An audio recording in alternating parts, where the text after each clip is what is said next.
Iglesia Cristiana de Restauración Familiar tiene el agrado de presentar al pastor Cristian Bonifaz con un mensaje para alcanzar madurez y vivir mejor, esperando les sea de bendición para usted y su familia. Bienvenidos. Quiero hablarles, hermano, acerca de algo que el Señor me estaba mostrando aquí. El domingo, acuérdense que hablamos acerca de este texto y el Señor nos hablaba acerca, hermano, nos habla a través del profeta Jeremías acerca de los pecados del pueblo de Israel, el pueblo de Dios. Y a la vez, hermano, con el pueblo de Israel también nosotros como iglesia, también nosotros como cristianos tenemos mucho que ver con todo esto, porque los mismos errores que cometió el pueblo de Israel los cometemos también nosotros.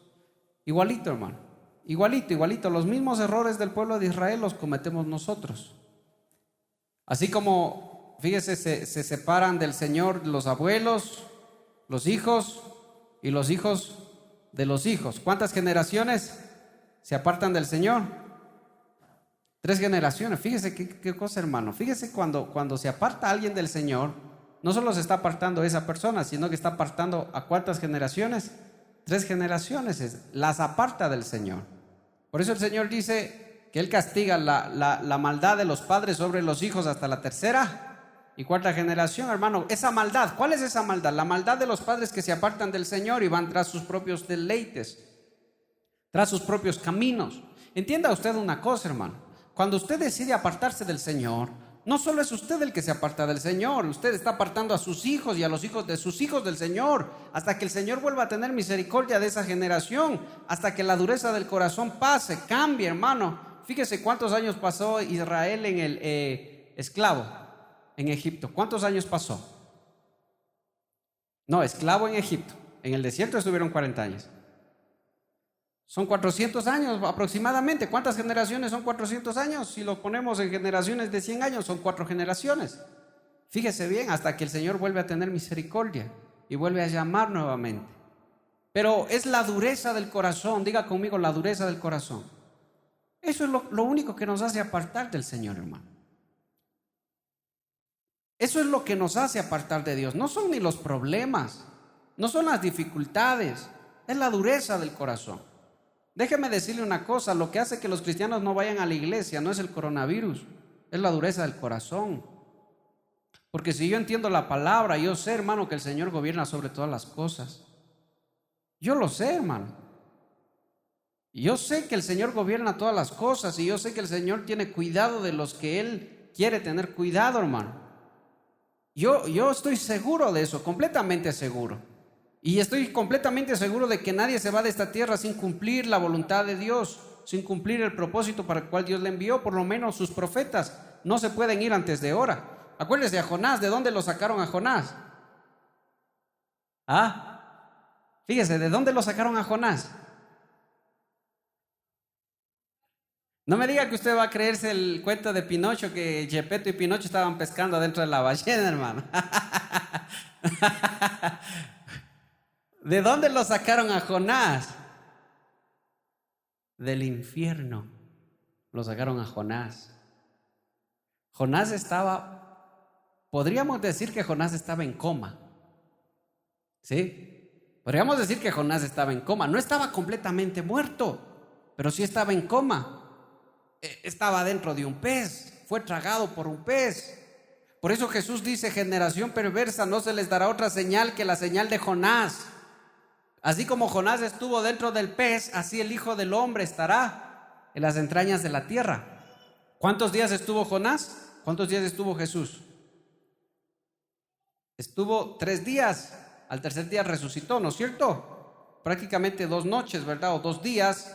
El 3er día resucitó el Señor. Pero fíjese que los profetas del Señor no se van, escuche, no se van hasta que hayan cumplido el propósito del Señor. Eso téngalo por seguro. No se pueden ir hasta que hayan cumplido el propósito del Señor, los profetas del Señor. Entonces Jonás no cumplió el propósito que él tenía que cumplir. ¿Cuál era el propósito de Jonás? ¿Cuál era el propósito? Dios te bendiga. Bendiciones. Tenía que predicarle a Nínive. Tenía que predicarle a Nínive y no podía irse hasta que le predique. Entonces, lo que yo quiero que usted entienda es eso. Nadie se va de esta tierra hasta que haya cumplido el propósito para el cual Dios le envió. Ahora, hay personas que sirven para usos, dice, en la casa del Señor en la casa hay copas para usos honrosos y hay copas para usos viles. ¿De cuál de los dos quiere ser usted, hermano? ¿Cuáles son los usos viles? ¿Cuáles son los de los usos viles? Satanás, por ejemplo, le doy. Satanás es instrumento de Dios, ¿sí o no? ¿Sabía usted eso? Satanás es instrumento de Dios, pero para usos deshonrosos, para usos viles. Hermano, Satanás no hace lo que quiere. Satanás aún tiene que pedirle permiso a Dios. Acuérdese con Job. Tuvo que ir a pedir permiso a Dios para poder tocar la vida de Job. Entienda eso, hermano. O sea, fíjese, para los que no sabían, Dios tiene poder incluso sobre el diablo. ¿Sí sabía eso? Por eso es que yo me sorprendo cuando los cristianos van a buscar brujos. Cuando van a buscar brujos para que les solucionen los problemas. Y yo me hago la pregunta, ¿será que entonces no entienden que Dios tiene el control aún sobre los brujos? Hubo un rey que consultó brujos. Hubo un rey de Israel. ¿Quién sabe? ¿Quién sabe qué rey fue a consultar una adivina? Y por lo cual Dios le condenó, le juzgó una vez más por su desobediencia, el rey Saúl. Ya Dios no le hablaba, Dios no le decía nada, pero por la dureza del corazón de Saúl, hermano, ya Dios no le decía nada. Dios le dejó que haga lo que le dé la gana a Saúl. Dios lo dejó que haga lo que él quiera. Dios le dijo nada más: te he desechado como rey, ya no vas a ser más rey, estás desechado, le dijo Dios a Saúl. Viendo que Dios ya no le habla, ¿qué hizo Saúl? Se fue a buscar una adivina, se fue a buscar una bruja. ¿Para qué? Para que le solucione sus problemas.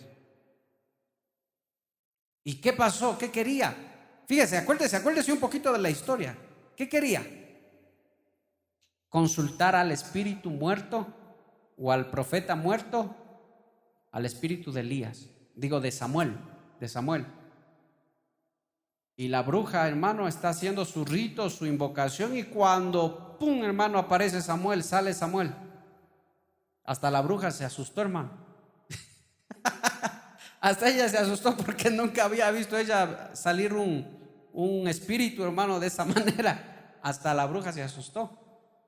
Porque la mayoría de adivinas y brujas son mentirosas. Hasta ella se sorprendió y Samuel salió. Y una vez más Samuel le reprendió a Saúl por la dureza del corazón de Saúl. Fíjese, hermano, entonces es la dureza del corazón lo que hace que una persona no busque a Dios, lo que hace que una persona se aparte del Señor. Preste atención, es solo la dureza del corazón. Las enfermedades, las crisis, el dinero son nada más excusas para que una persona tome una decisión de no buscar a Dios. Son solo excusas. Más bien los problemas, diga conmigo, los problemas debieran acercarme más a Dios. Eso debería ser así, hermano. ¿Sí? Eso debería ser así. Mírele al que está al lado suyo, mírelo. No quiero verle. Mírelo. Y dígale, los problemas tienen que acercarte más a Dios, dígale, hermano, no alejarte. Qué bueno fuera, hermano, que todos entendiéramos eso. Ay, hermano, por eso el Señor alguna vez me decía: para muchos solo soy una opción dentro de muchas opciones, pero para aquel yo soy su única opción. No hay más opciones. Hermano, hay cristianos para los que el Señor es su única salida, la única salida a sus problemas, a sus conflictos. ¿Ah?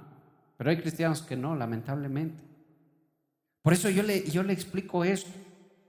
Entonces, hermano, lo que nos aparta a nosotros del Señor es la dureza del corazón. Y el pueblo de Israel tenía muchos conflictos, tenía muchos problemas. El pueblo de Israel era esclavo. El pueblo de Israel iba a caer en esclavitud. Estaban, hermano, como 2 años en guerra. Estaban en el tiempo de Jeremías, hermano. Tenían muchos problemas, pero nada de eso era excusa. Yo quiero que usted me entienda esto y que usted se grabe en su cabeza. Y lo que a mí el Señor me ha enseñado y me ha dicho, nada es excusa para que tú vivas desobedeciendo mi palabra.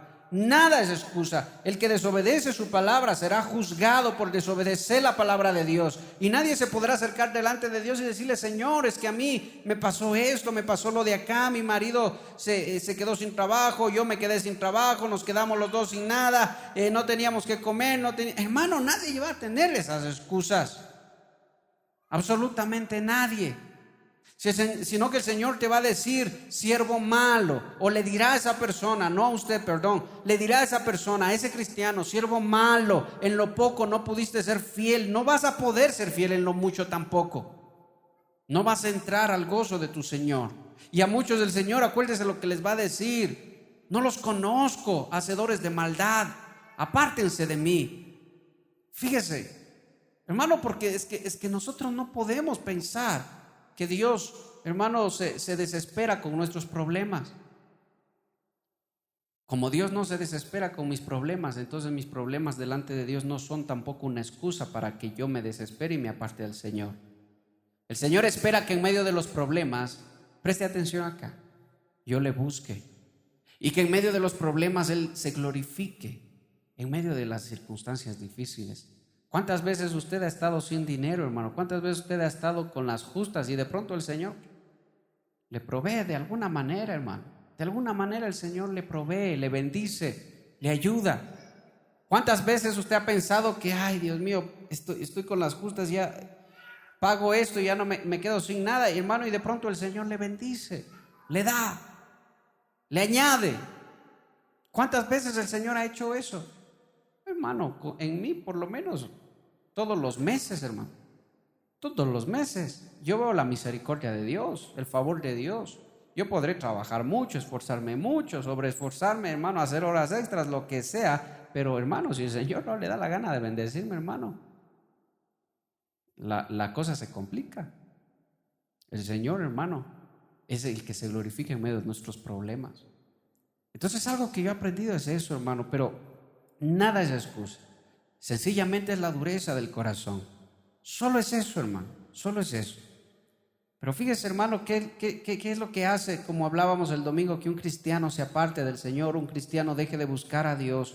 Los cristianos se apartan, déjeme decirle una cosa, los cristianos se apartan de la iglesia y se apartan de Dios. ¿Cree usted en eso? ¿O cree que no es así? El cristiano que se aparta de la iglesia se aparta de Dios. Eso es así. A menos que no hayan iglesias, a menos que no haya ninguna iglesia donde ir, podría el Señor decir: bueno, está bien. Pero habiendo muchas iglesias y de sobra, hermano, iglesias, el cristiano que no se congrega, ese cristiano se termina apartando del Señor. Es un cristiano tibio. No, hermano, no, ese cristiano no se desarrolla, no crece. Otra cosa es, hermano, el cristiano que ha alcanzado madurez, el cristiano que ora todos los días, el cristiano que aún ese cristiano, cuando ve la oportunidad, hermano, el que ayuna, el que ora, hermano, cuando ve la oportunidad y Dios le muestra el camino, se empieza a congregar, hermano, porque esa es la voluntad de Dios. Esa es la voluntad de Dios. Entonces, el cristiano que deja de congregarse, hermano, se aparta de Dios. Entienda eso. Grábese eso. Como le decía, que hay cristianos que hermano, toman la costumbre de apartarse de las cosas de Dios, apartarse de la iglesia, apartarse del cuerpo de Cristo, hermano, porque acuérdese que Cristo habló del cuerpo, o el apóstol Pablo, mejor dicho, enseñó acerca del cuerpo de Cristo. Entonces hay cristianos que creen tener excusa para eso. Pero fíjese, analizando lo que dice aquí el profeta, yo me ponía a pensar, hermano, en que ¿cuál debería ser la iglesia donde uno debiera congregarse? ¿Cuál debería ser, hermano, cuáles deberían ser los parámetros de una iglesia? Fíjese, analizando esto, el Señor me despertó esto, hermano, en el corazón. ¿Cuáles deberían ser las características de una iglesia en la cual un cristiano debería congregarse, hermano, para poder crecer espiritualmente. Porque aquí habla de 4 cosas, hermano, hermosas. Hay 4 características aquí. Déjeme decirle, hay 4 características en Jeremías 2:8 que el Señor da para que la iglesia, hermano, pueda entender y nosotros podamos entender. 4 cosas que debemos cuidar nosotros, hermano. Si usted quiere verlo así, 4 cosas que debemos cuidar. 4 cosas que debemos analizar si estamos haciéndolas, si estamos viviendo en esas cosas o no lo estamos haciendo. ¿Cuál es la primera? Fíjese, ¿cuál es la primera? El 8, ¿qué dice? Los sacerdotes no dijeron, ¿dónde está Jehová? No dijeron dónde está Jehová. Esa versión dice no preguntaron. Apunte la primera característica de una iglesia en la cual nunca deberíamos congregarnos o no deberíamos estar ahí. O la primera característica, si usted quiere ver lo que, hermano, que debemos nosotros enfocarnos en siempre tener. Siempre, siempre tener. Yo quiero preguntarle antes de esto, hermano, ¿habrá algo tal vez que a nosotros nos sirva de excusa para apartarnos de las cosas de Dios, para apartarnos de una iglesia? Tal vez los problemas nos podrán hacer apartar de la iglesia. Pueden hacernos apartar. ¿Deberían hacernos apartar? No. Porque, hermano, ¿qué dice Lucas 17? Me parece que es. Sí, 17:1. Lucas 17:1. Fíjese lo que dice. Abra su Biblia. Abra su Biblia ahí. A ver, alguien ayúdeme leyendo. Alguien que se esté durmiendo, hermano, que esté cabeceando allá. A ver, Lucas 17:1.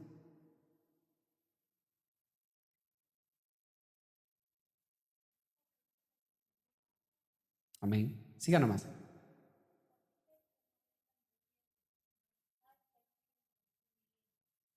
Siga nomás.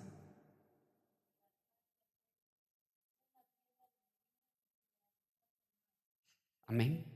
A uno de mis pequeños. Gloria a Dios. Fíjese lo que está diciendo Jesús. A ver, présteme atención, hermano. Présteme atención porque ya se están durmiendo. Hasta acá ya se acomodaron ya. ¿Qué está diciendo Jesús? Imposible es, ¿qué dice? Que no hayan tropiezos. Diga conmigo problemas. Es imposible que no hayan problemas. ¿Por qué hay problemas? Porque hay personas, ¿no es cierto? Donde dice el dicho, no se van a resentir mujeres. Pero dice que el dicho, que donde hay más de 2 mujeres, ¿qué hay? Hay problemas, dice el dicho. No sé si usted ha escuchado ese dicho, pero yo lo cambiaría un poco, porque es un dicho mundano, hermano, no tiene verdad. Pero yo diría que donde hay más de 2 personas hay problemas. Y no, hermano, ya sea una sola persona, hay personas que se pelean consigo mismas, hermano. Donde hay más de una persona, hay problemas. Entonces Jesús les está diciendo, imposible es que no hayan tropiezos. Imposible es que no hayan problemas. ¿Qué puede apartarte a ti de la iglesia? ¿Los problemas? No deberían apartarte los problemas. A medida que el pueblo crece, también crecen los problemas. A medida que hay más gente, a más gente, más problemas. Usted tiene que entender esto, déjeme decirle, tienen que entender esto, hermanos. Cuando la iglesia crece, también crecen los problemas. Pero la dificultad está en la dureza del corazón, porque Jesús dijo, si 7 veces peca tu hermano y 7 veces te pide perdón, ¿qué tienes que hacer? Dijo Jesús, perdonarlo. Pero, hermano, es fácil decirlo. Es facilísimo repetirlo, recitar ese texto bíblico. Si 7 veces mi hermano peca contra mí y 7 veces viene a mí pidiéndome perdón, tengo que perdonarlo. Hágalo, hermano. Hágalo con el hermano que le pidió prestado $20 y no le quiere pagar. y justo usted necesita, hermano, y no tiene dónde sacar, hágalo. Háganlo con los jóvenes, por ejemplo, por ponerle un ejemplo, problemas que he visto, ya cuando los chicos son jóvenes, ¿no? Cuando ya son jovencitos, y se empiezan a enamorar entre jóvenes dentro de las iglesias. Y un jovencito se enamora de la jovencita, y hermano, y los papás a veces ni saben, ni se enteran. Y después se enteran, hermano, y se pegan la enojada y se ponen a pelear entre padres, se ponen a pelear entre hermanos. ¿Y qué dicen? He visto varios de esos casos. ¿Qué dicen? No quiero verle a esa hermana, no quiero verle a ese hermano, me voy de la iglesia, hermano. Y el otro también dice lo mismo, no quiero verle, y se va y empiezan a buscar otra iglesia, y resulta, hermano, que terminan en la misma iglesia los dos. Pero fíjese, hermano, Jesús lo está diciendo, es imposible que no hayan problemas. ¿Qué es lo que lleva a un cristiano a apartarse de una iglesia? Los problemas. A la mayoría sí, pero ¿sabe por qué les hacen apartar? ¿Saben por qué les hacen apartar? Porque no están firmes en el Señor. Porque no están firmes. Les estoy hablando de problemas. Obviamente, yo sé que hay cosas, hermano, que una iglesia jamás debiera hacer. Por eso les estoy dando vamos a ver las 4 características que una iglesia jamás debiera perder. Jamás. Y si esa iglesia pierde esas características, con toda libertad yo puedo decir, me voy a buscar una iglesia. Pero si la iglesia se mantiene en eso debería ser lo principal para un cristiano. Debería ser lo primordial para un cristiano. No los problemas que puedan haber dentro de la iglesia, no los problemas que puedan haber entre hermanos, no los problemas que puedan existir. A veces los jóvenes se enamoran, hermanos, en sus sentimientos, hermano, terminan rompiéndose y se terminan apartando del Señor, terminan apartándose de la iglesia. Por eso, hermano, qué cosa difícil es controlar a veces los sentimientos, las emociones, y los jóvenes más que todo, las solteras, los solteros. Por eso fíjese que el apóstol Pablo dijo, prohíbo que las mujeres menores de 60 años se queden solas. Prohíbo jóvenes solas dentro de la iglesia, ¿sí? Viudas, que dice que si una mujer queda viuda joven, ¿qué tiene que hacer? Casarse, dice el apóstol Pablo, ¿sí o no? Casarse, dice. Hermano, porque pueden haber problemas, dificultades. Pero bueno, entonces fíjese que los problemas siempre van a haber. Ahora, otra cosa, los pecados. ¿Será que los pecados nos van a hacer a nosotros apartar de la iglesia? ¿El pecado de alguien más? ¿El pecado de alguien más nos va a hacer apartar de la iglesia? No deberían hacernos apartar. Pero a veces déjeme decirle que hay personas que tropiezan con los pecados de otros. O sea, personas que dicen, no, es que aquí ha sabido venir. Alguna vez escuché un caso de alguien, preste atención, de alguien que decía, hermano, cuando yo era oveja, yo siempre le invitaba a esta persona a la iglesia y le decía, ven a la iglesia, vamos a la iglesia. Y esa persona decía, no voy. ¿Por qué? Porque ahí va una persona, ¿verdad? Y yo le conozco cómo es esa persona, decía. Fíjese, preste atención, hermano, no se distraiga. Esa persona decía, yo conozco que ese hombre que va a esa iglesia es un mujeriego, es un adúltero. Yo por eso no voy. Hermano, pero ¿qué estás diciendo tú? ¿No quieres buscar a Dios por los pecados de otra persona? ¿Qué tienes que ver tú con los pecados de la otra persona? Eso es una excusa. Eso es una excusa para no buscar a Dios. Eso es una excusa para no buscar a Dios. Ese es el problema. Entonces, la dureza del corazón, hermano.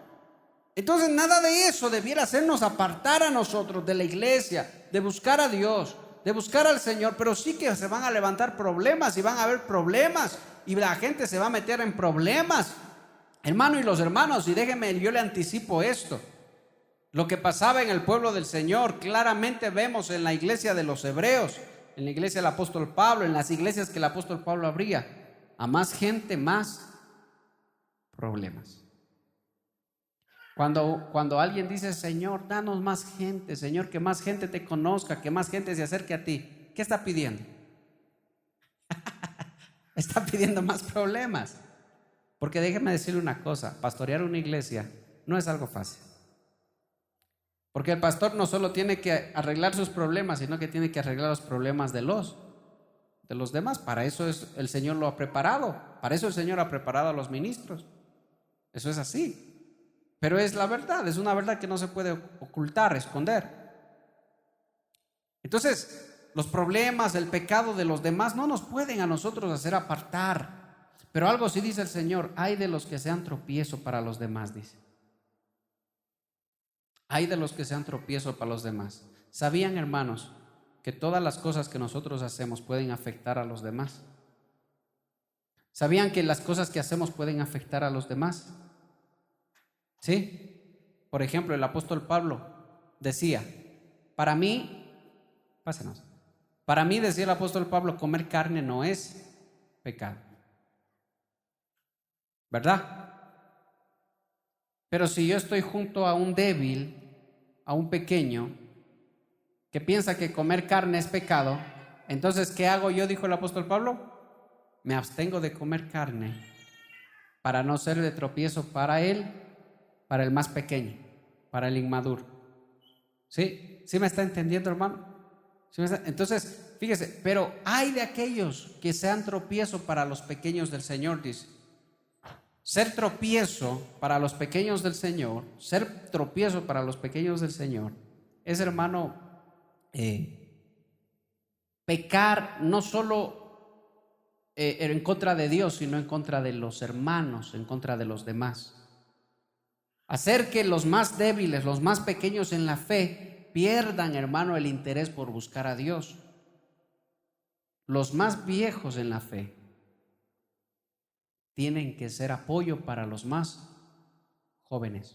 Déjeme decirle, los más viejos en la fe tienen que ser apoyo para los más jóvenes. Lo que el Señor espera no es que, hermano, que los más viejos sean los más inmaduros. ¿Cuántos años lleva usted en Cristo? ¿Cuántos años lleva? ¿Ah? 5, 10, 15, 20 años. Hermano, a más edad, diga conmigo, a más años en la fe, más madurez, diga. Eso tiene que ser así, hermano. Entonces, lo que el Señor espera es que los más viejos más bien sean de apoyo para los más jóvenes. Que no sean, hermano, que no sean tropiezo para los jóvenes. ¿Cómo sabes tú que un cristiano está madurando? ¿Cómo sabes tú que un cristiano está entendiendo la palabra, que un cristiano está viviendo la palabra? ¿Cómo lo sabes? Porque ese cristiano empieza a ser apoyo para los demás cristianos. A las ancianas, ¿qué dice? Las ancianas exhorten a las jóvenes. ¿A qué? A las jóvenes no les gusta este texto bíblico, hermano. Exhorten. No les gusta esta nueva generación de jóvenes, de mujercitas, hermano, son rebeldes. ¿Cómo? Las ancianas enseñan a las más jóvenes ¿a qué dice? ¿A qué? A ver. Amén. Amén. A obedecer a sus esposos en la palabra. A amar a sus esposos. A cuidar de sus esposos, de sus hijos. Fíjese, entonces, a más edad en el Señor, más responsabilidad de madurez. Usted no puede vivir, hermano, con un cristiano. No, yo vivo mi mundo. No, hermano, usted, ¿qué tal si usted ya tiene 5 años en el Señor y lo ven tomando en una esquina, hermano, cerveza con sus amigos? O lo ven jugando fútbol en la cancha, hermano, y gritando malas palabras y todo ahí enojadísimo, hermano, porque no pueden ganar.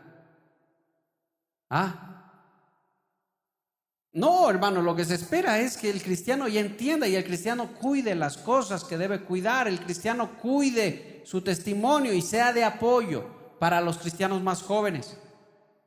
Pero aún en todo eso, si llegasen a fallar los cristianos más viejos, aún así los más jóvenes no tienen excusa para apartarse del Señor. No tienen excusa para apartarse de Dios.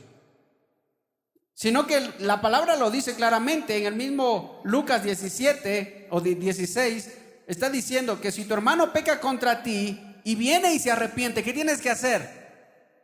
Tienes que perdonar a tu hermano. Escúchenme, porque en algún momento, yo le digo esto, en algún momento alguien le va a ofender a usted.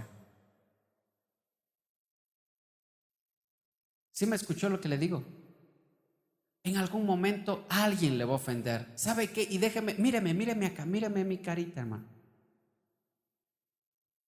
Puede ser que en algún momento este servidor que está acá, este siervo, hermano, consciente o inconscientemente, puede que le ofenda. O no sé si ya le he ofendido en algún momento, no lo sé. No lo sé. Pero puede llegar ese día. Puede llegar el día en que su hermano o su hermana le ofendan. Y usted se sienta tal vez ofendido por eso. Puede llegar ese día. A veces, hermano, a veces dentro de la alabanza, incluso dentro del grupo de la alabanza, yo he visto acá, o sea, no me refiero a las hermanas de aquí de la iglesia, pero me refiero al grupo del coro de las hermanas de la iglesia, de las iglesias cristianas. Hermano, ¿dónde más ofensas hay? En el grupo de alabanza, en los servidores, uno quiere ser más grande que el otro, el uno quiere cantar más bonito que el otro. Y gloria a Dios por los que lo hacen con el único deseo de alabar a Dios. Pero siempre van a haber tropiezos, siempre van a haber ofensas, siempre van a haber problemas. Y yo quiero que cuando usted, hermano, esté atravesando eso, yo quiero que usted se acuerde de esta palabra, de lo que Jesús le está diciendo. Es imposible que no hayan tropiezos. Es imposible que no hayan problemas, que no hayan dificultades. Pero entienda, hermano, que si usted es más maduro en la fe, usted tiene que sobrellevar las ofensas de los demás. Si usted es más maduro en la fe, usted tiene que orar por los demás. Usted tiene que orar por sus hermanos. Usted tiene que orar por los más inmaduros en la fe. Si alguien le ofende, hermano, si usted está 5 años en la iglesia y viene alguien que recién está un mes y le ofende, ¿qué tiene que hacer usted? Me resiento, ya no quiero saber nada. ¿Qué tiene que hacer usted? Ay, Señor, perdónale porque no sabe lo que hace. Perdónale porque no sabe lo que dice. O sencillamente hacerse a un lado y dejar pasar la ofensa nada más. Si yo tengo más madurez en el Señor, hay privilegios. Yo le voy a decir una cosa. Hay privilegios que Dios da a sus hijos. Pero ¿sabe cuándo nosotros perdemos los privilegios? ¿Sabe cuándo los perdemos? Cuando nos portamos como niños inmaduros. Cuando alguien nos hace algo y nos ofendemos hasta el alma, hermano, nos ofendemos hasta el alma y no queremos perdonar. ¿Sabe qué demostramos? Que nunca fuimos maduros, que nunca entendimos la palabra, que nunca, hermano, la palabra se escribió en el corazón. Recuerdo, no sé si ustedes han escuchado el evangelista que estuvo predicando, dice, hermano, hay cosas muy difíciles, ¿no? Este evangelista estuvo predicando y justo cuando estaba predicando le llamaron, apenas terminó de predicar, le llamaron y le dijeron que la hija murió. La hija murió. Este predicador, hermano, se fue a ver qué pasó y todo eso, y le dijeron que tenían preso al asesino. ¿Saben cuál había sido el asesino? El esposo. El esposo mató a su esposa. Lo triste es que los dos eran cristianos. Los dos se congregaban en la misma iglesia donde estaba este pastor. Pero dice que llegó un punto en el que ellos se fueron ya a vivir en otra ciudad por cuestiones de trabajo y esas cosas. Hermano, y en medio de eso ellos se habían apartado del Señor, se habían olvidado de las cosas de Dios y de pronto cayeron en problemas, en discusiones, quién sabe, hermano, qué pasó, y mató a su esposa, hermano. Fíjese, para muchos, hermano, podría ser una razón suficiente para apartarse de las cosas de Dios, tal vez para dejar de pastorear, yo qué sé, hermano. Pero lo que me sorprendió es cómo este pastor fue, hermano, a la cárcel donde estaba el hombre y le dijo, te perdono, al asesino de su hija. Le dijo, te perdono. Y siguió predicando el evangelio hasta el último día que partió de esta tierra, hermano. ¿Quieres saber quién es este predicador? Sí, es verdad, es real eso. ¿Sí? No es inventado. Pero hermano, este predicador siguió predicando el evangelio de Cristo. Fíjese, le mataron a una hija. Cualquiera podría decir, tiene derecho, tiene excusa de apartarse o de dejar de ser pastor. Yo qué sé, hermano. Hay cosas que nos pegan duro a nosotros, nos pegan muy difícil, nos pegan muy duro. O a veces ofensas que tal vez alguien pueda hacer que nos dan muy duro, nos golpean muy duro. Y tal vez, hermano, nosotros podamos pensar que eso es una excusa para dejar de hacer la obra del Señor. Hermano, y eso no es excusa. Es como el jovencito que fue a tocar la batería y el pastor le gritó, le dijo que ya deje de tocar eso, que suena feísimo. Digo, suena como tachos viejos, dice. Y ese jovencito se fue llorando a la casa, hermano, se fue llorando. Ya el pastor dijo que ya no toque, ya no quiero volver a la iglesia a tocar.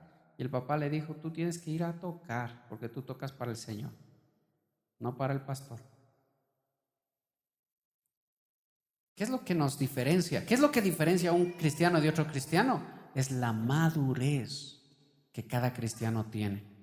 Pero si yo soy una persona que me resiento de todo, que me duelo de todo, hermano, que no puedo perdonar, no puedo dejar pasar ninguna ofensa, hermano, por alto. Ay, hermano, fácil para el enemigo, fácil para el enemigo. El Señor te da un privilegio, el Señor te da el privilegio de tocar esto, pongamos un ejemplo, de tocar el piano en la iglesia. Pero si no tienes madurez, por cualquier cosa te vas a ofender y vas a dejar eso y te vas a apartar, te vas a ir a buscar otra iglesia, yo qué sé, vas a pasar por 10 iglesias, vas a pasar por 100 iglesias y te vas a dar cuenta, cuando hayas pasado por las 100 iglesias, te vas a dar cuenta de que las iglesias están llenas de problemas, porque donde hay personas hay problemas y donde hay personas hay pecado. ¿Sí me escuchó? Eso es así, hermano. Donde hay iglesia, donde hay personas, hay problemas. Entonces los problemas no son una justificación. El pecado tampoco es una justificación, hermano, porque siempre va a haber personas que están, o todos, mejor dicho, hermano, todavía están luchando con sus pecados, están luchando con sus formas de vivir, hermano, con sus problemas, con sus debilidades. Pero hay cosas que debemos cuidar. Y la primera que dice el profeta Jeremías y que Dios dice, los sacerdotes no preguntaban, ¿dónde está Jehová? Hermanos, si hay algo que a mí me hiciera salir de una iglesia, es tener pastores, porque cuando habla de sacerdotes está hablando de ministros, de pastores. A este tiempo, pastores, ¿sí? Ministros, porque ahorita no hay sacerdotes, o todos somos sacerdotes, mejor dicho. Pero hablando de este tiempo, son pastores, los que dirigen la iglesia, los que están al frente de la iglesia. Si hay algo que a mí me fuera, hermano, excusa para poder apartarme de una iglesia, no de Dios, pero de una iglesia, es eso. Los pastores, hermano, los sacerdotes no preguntan dónde está Jehová. ¿Qué encierra esa frase? ¿Qué significa esa frase? ¿Ah? A ver, dígame, hermano, participe un poquito porque se está durmiendo y me hace dormir a mí más. ¿Qué significa esa frase? Los pastores no preguntaron dónde está Jehová. Los sacerdotes no preguntaron dónde está Jehová.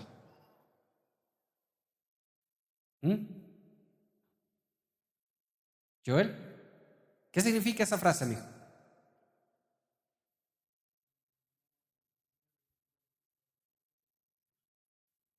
Casi. Te diste en el dedo, pero casi le das al clavo. ¿Qué significa Ruthcita? ¿Qué significa esa frase? Los sacerdotes no preguntaron dónde está Jehová.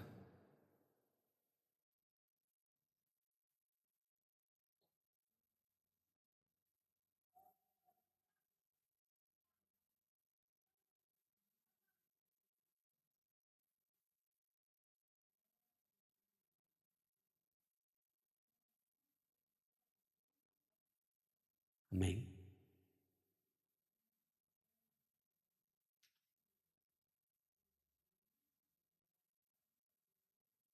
Amén.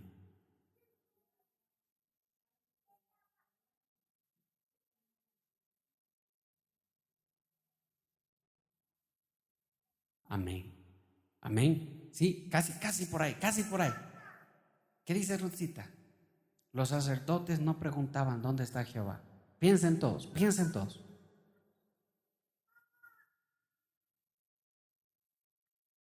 Diga, no se revela todavía. Estercita, ¿qué cree usted que será esa frase? ¿Qué cree que dirá esa frase? Presten atención.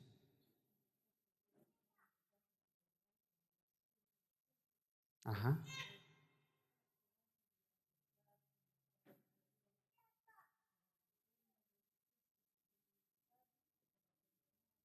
Amén. Amén. Sí, sí, sí. Ya nos vamos acercando cada vez más.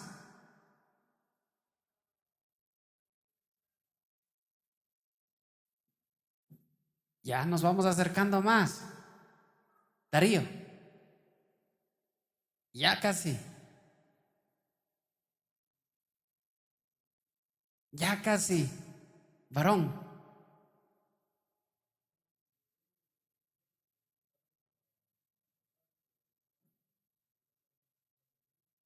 Eso viene después. En la segunda viene esa. La segunda característica. Jonathan. Los sacerdotes no dijeron dónde está Jehová.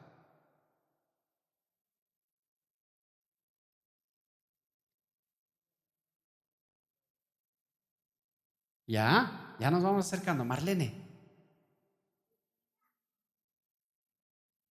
El contexto. Ya. No, pues ya hablamos del contexto en la semana anterior. ¿Quién falta? Todos están, ¿cierto? Sí. Fíjese, los sacerdotes no preguntaron dónde está Jehová. Diga conmigo apariencia. Hermano, todo se vuelve un ritualismo. Todo se vuelve una ceremonia nada más. Todo se vuelve, hermano, solo cumplir lo que siempre les he dicho, lo que siempre hemos hablado. Cuando cantamos, hermano, cuando alabamos a Dios, hermano, cuando predicamos la palabra, cuando alguien predica la palabra, todo lo que ustedes han dicho, hermano, se asemeja, está hermano, guiado en la misma dirección. La iglesia o las iglesias, hermano, se convierten solo en eso, en ritualismo, nada más. A ver, ¿cómo es el culto? ¿Qué tenemos que hacer? Primero empezamos con oración. Después, ¿qué hacemos? Algunos ya van con las ofrendas, otros van con la alabanza. Después de la alabanza viene una oración y viene la prédica. Después de la prédica, hermano, otros recogen las ofrendas. Hay quienes recogen 2 ofrendas, una después de la alabanza, otro después de la prédica.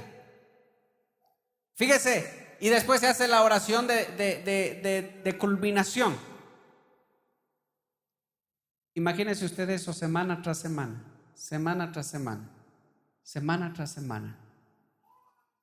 Y la gente se enfoca en que todo suene bonito, en que todo esté bien, en que todo vaya bien. La gente se enfoca en que la gente se sienta bien, que la gente no se sienta mal. Aire acondicionado, tal vez, hermano, sabían que en Brasil hay una iglesia y abrieron una iglesia grandísima donde hay una sala VIP.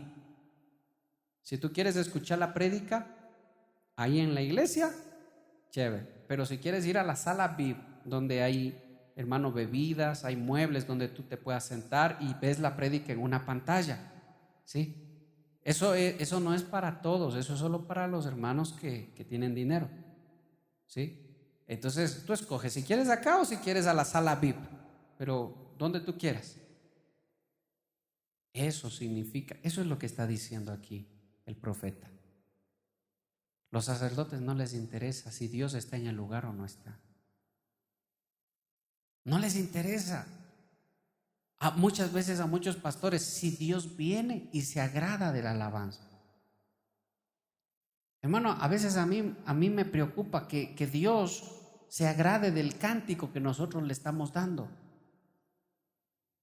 si Dios se agrada de la prédica que se está dando, que se está predicando. Y créanme que a veces me siento, digo, Señor, perdónanos, Padre, porque todavía no estamos haciendo las cosas que debemos hacer. Pero a estos no les importaba, no les llamaba la atención. Esté Dios o no esté en la iglesia, no les preocupaba para nada.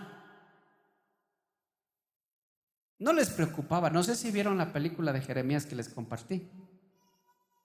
¿No vieron la película de Jeremías? En el grupo de la iglesia. Irán a ver.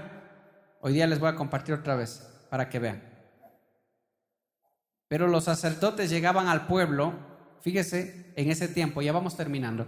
Los sacerdotes llegaban al pueblo a hacer el sacrificio. Cogían al animalito y le cortaban, hermano, el cuello, le sacrificaban ahí al animalito, que la sangre se derrame y todo, hermano, y venía el rey, venían los súbditos del rey, venían todos. El sacerdote hacía el ritual y ya, y todo el pueblo aplaudía, hermano, y los reyes se iban regresando, hermano, en medio de los aplausos del pueblo, y todo, hermano, y todo estaba aparentemente bien, hasta que un día el profeta Jeremías se levanta y dice: basta.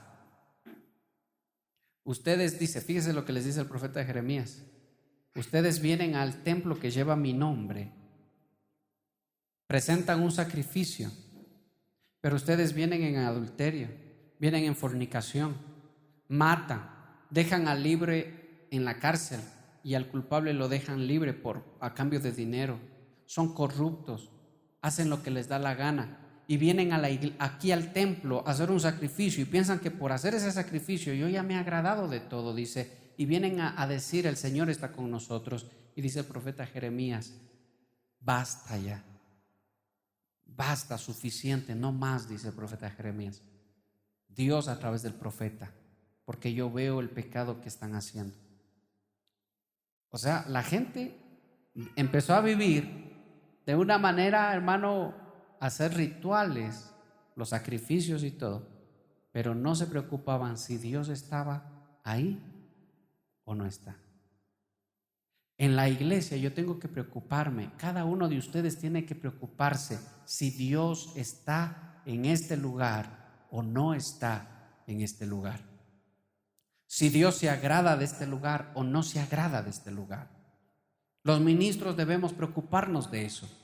Incluso de los cánticos que se están: Señor, ¿son de tu agrado o no son de tu agrado? Todo lo que se hace, ¿es de tu agrado, Señor, o no lo es? Y si no es de tu agrado, entonces tenemos que dejar de hacerlo.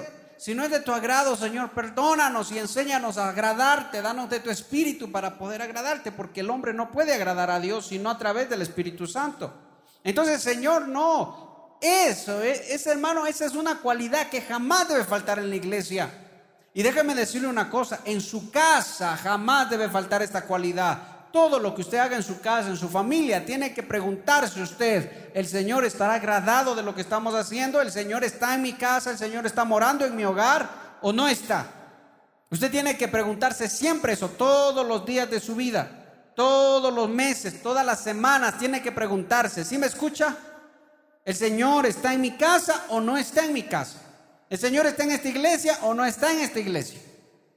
Porque si el Señor ya no está, hermano, nada hacemos, todo se vuelve un club social nada más.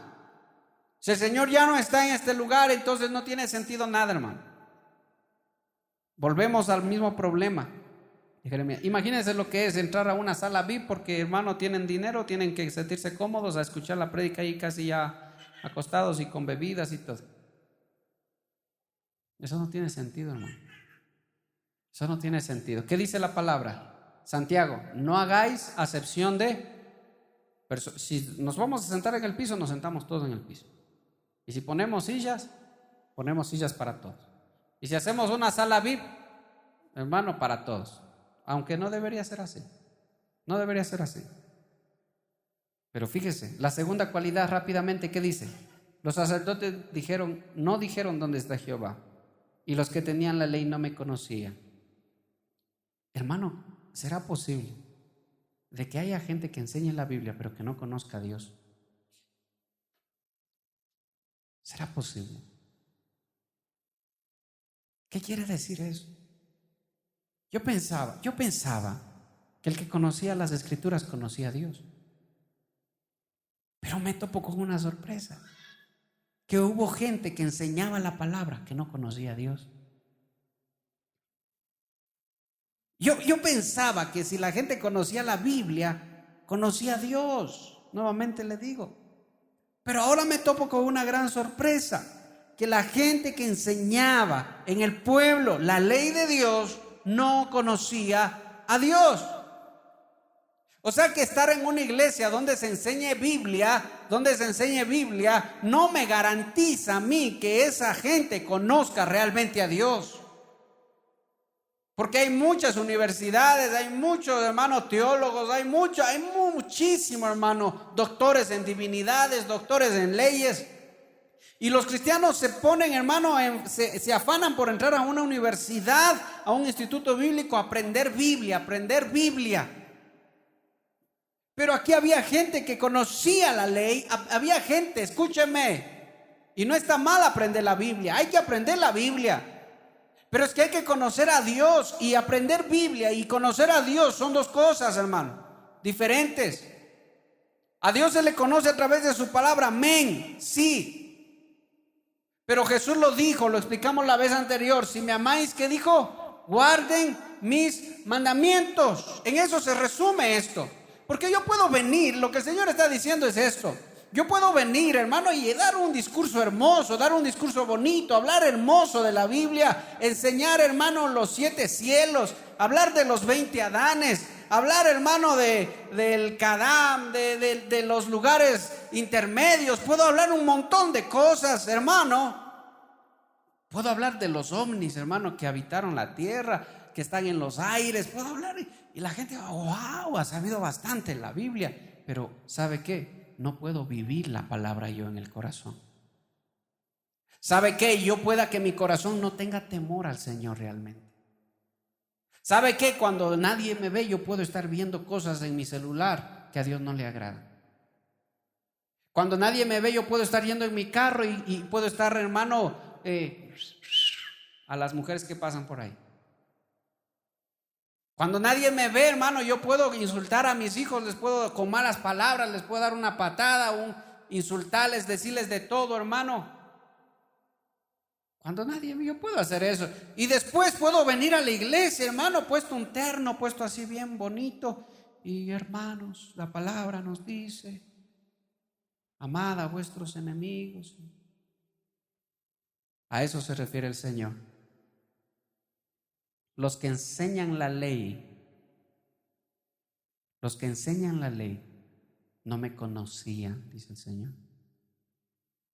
Los que enseñaban la ley solo hablaban, pero su corazón estaba lejos de mí.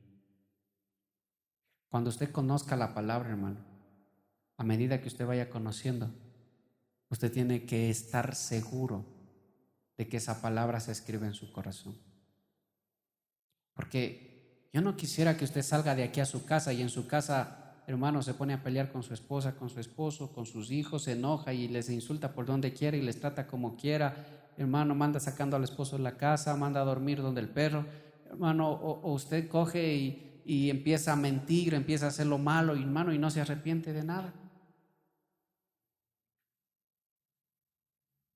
Fíjese que hay una frase, hermano, bien dura, que dice el Señor: mejor hubiera sido que no me hubieras conocido antes que conociéndome hacer lo que haces. ¡Wow! Qué duro cuando el Señor dijo: me arrepiento de haber hecho al hombre. Qué duro. Hay que entender eso que el Señor dijo. Hay que entender.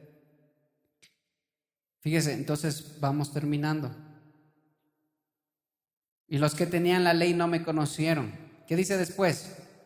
Los pastores se rebelaron contra mí. Esa palabra pastores, no piense usted que son los pastores como ahora habemos pastores. No, esta palabra pastores quiere decir los líderes del pueblo, los gobernantes. Hay otras versiones que aclaran más esto y dicen: los gobernantes me dieron la espalda. Empezaron a poner leyes humanas, leyes propias, leyes de hombres, en vez de tomar en cuenta mi ley. Eso hicieron los gobernantes. Y por último, ¿qué dice? Y los profetas profetizaron en nombre de Baal. Hermano, los profetas de Dios profetizaban en nombre de Baal. ¿Qué estaban haciendo los profetas de Dios? Dándole poder y dándole vida a un ídolo, a un Dios que no tenía ninguna clase de poder. Pero ellos se levantaban y decían en nombre de Baal. Baal dice así, Baal dice esto, Baal dice el otro. Hermano, Baal tenía profetas. Baal tenía profetas. ¿Dónde estaban los profetas del Señor? Fíjese, esas son las cosas que no se deberían perder. Póngase sobre sus pies un momento, póngase sobre sus pies. Vamos ya terminando, le ruego un momentito que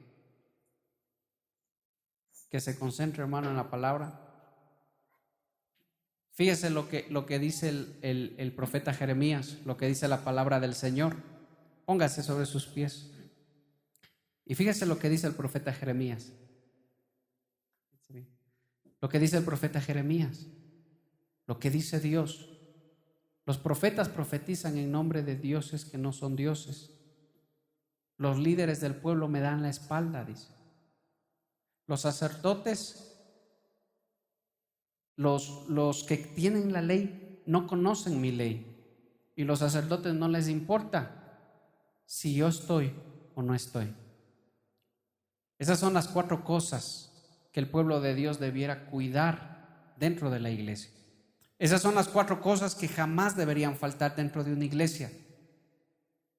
Cierre sus ojitos ahí, mi hermano. Cierre sus ojitos. Padre Santo, Padre Celestial, una vez más, Señor, te damos gracias por este tiempo.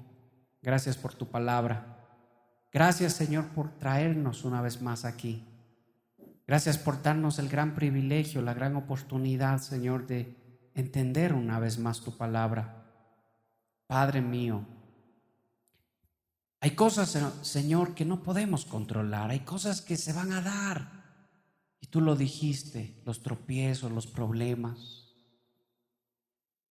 Padre, dígale, yo quiero tener un corazón maduro. Yo quiero ser un cristiano maduro. No quiero ser un cristiano, Señor, que se ofende fácilmente. Yo quiero ser un cristiano que siempre, Señor, esté preguntando, el Señor está en este lugar, el Señor está en esta casa. Concéntrese, hermano, un momento y dígale al Señor, yo quiero ser un cristiano que siempre esté pendiente de tu presencia, que siempre esté pendiente de que si tú estás o no estás. No quiero solo enseñar tu palabra, quiero conocerte. No quiero solo hablar de tu palabra, Señor, quiero obedecer tu palabra. No quiero solo, Padre, que esto se vuelva una ceremonia nada más. Quiero que tú vengas, Señor, y que tú hables y que tú dirijas y que tu Santo Espíritu nos conviccione y que tu palabra se escriba en nuestro corazón y que podamos verdaderamente amarnos los unos a los otros, que podamos verdaderamente perdonarnos los unos a los otros, que podamos ayudarnos los unos a los otros, que podamos ser de bendición, Señor, los más viejos en la fe con los más jóvenes en la fe, que podamos ser maduros en la fe. Que no vayamos a la iglesia, Señor, a hacer problemas. Que no vayamos a la iglesia a criticar dentro, fuera de la iglesia. Padre, dígale, yo no quiero ser un cristiano de apariencia. Yo no quiero ser un cristiano que aparenta ser verdaderamente cristiano, pero realmente no lo es. Dígale, Padre, yo quiero verdaderamente ser un cristiano. Que tu palabra se escriba en mi corazón. Ayúdanos, dígale, Señor. Ayuda a esta iglesia, Padre, en medio de cualquier conflicto, cualquier problema, cualquier dificultad. Ayúdanos a actuar con madurez, a caminar con madurez, a perdonarnos, Señor, a amarnos, Padre. Ayúdame, dígale, Señor, a reflejar a Cristo en mi corazón, a reflejar a Cristo, Señor, a reflejar a Cristo. Que podamos morir, Señor, a nuestro viejo hombre y que podamos reflejar a Cristo. Que siempre estas 4 cualidades estén en nuestro corazón, en nuestra mente. Que siempre estas 4 cualidades estén en esta iglesia. Ten misericordia de esta iglesia, Padre. Ten misericordia y guíanos, papá. Guíanos, Señor, en tu palabra. No nos desampares, Señor. Gobierna tú en esta casa, Padre. En el nombre de Jesús te alabamos y te bendecimos. Gracias,